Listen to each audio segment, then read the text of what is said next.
Hey everybody, this is going to be a video on creating a secure database, a MySQL database. And we're in cPanel, so everything's pretty easy when using cPanel. If you're using some kind of other, maybe a custom hosting control panel, just look around and you should find some kind of database tools that will allow you to create a database and a database user, and then link the user to the database. And of course, if you have shell access and you can access MySQL that way, then you can do that. I know that that's a little more complicated, but like there's a few ways you could do it. So we're in cPanel right now, the cPanel backend interface, and it is extremely easy to create a database through here. We can use, if we go down here under databases, you can see we have a MySQL database wizard, and this will actually just take us through. We need to create a database, and most cPanel web hosts will attach the username for the server as a prefix to the database and the database user. And mine is TechGuy4, so my database will be TechGuy4 / and then whatever I want to put here. I'm going to use the name WP234. That's going to be my database name. For the user, I'll say WP owner. And this is what's important, is the password. You want something really secure. I'd suggest using this generator. It'll generate a nice secure password. Copy it. I'm going to paste it in a file.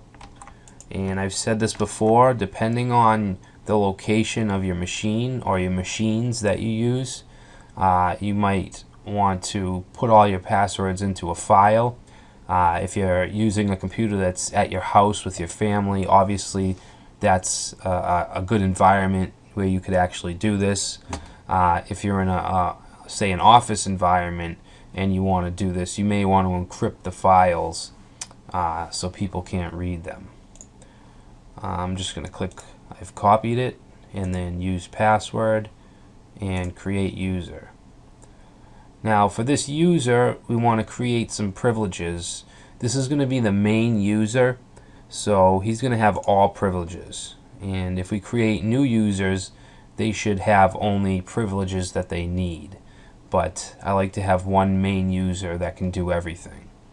Alright, so next step, and now it says user WP owner has been added to the database WP34. And again, the TechGuy4 is just my username that they tag on to as a prefix. So we do have to use this entire thing as opposed to just using this part. Okay, so we've done it. We've created a database with a user. If we go to MySQL databases, we should see that right here, and then the users are right here. Now we could also add someone else as well, so let's add, let's see, let's create a new user. So we'll just call this guy new user. Password, I'm actually going to delete him, so this doesn't really matter. Just showing you how to do it. Okay, so now we have a new user, but this user has no access to any databases yet.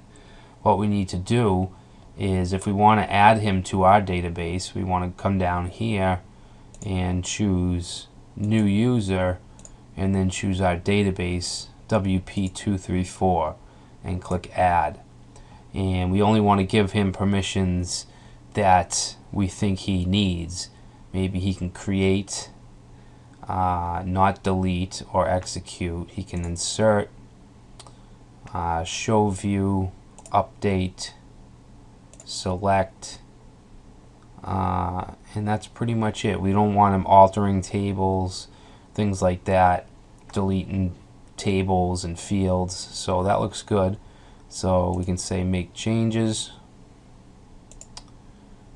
And now if we scroll down, you can see we have two users for this database. I'm actually going to delete him. I just wanted to show you how to do that. And what else? Let's see. Let's talk a little bit about PHP MyAdmin.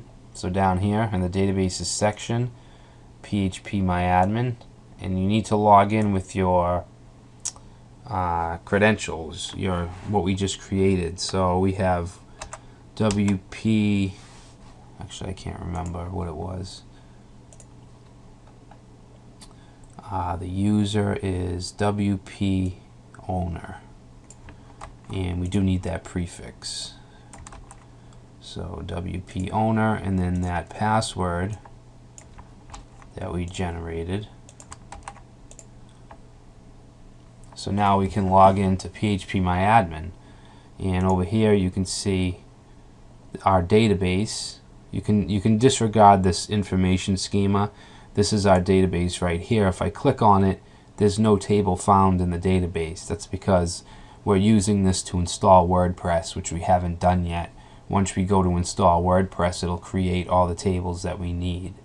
And we can do different things. We can run SQL commands. We can run queries. We can export the entire database. I guess there's no tables found, so we can't do that. Import, we can import files. Just upload the SQL file.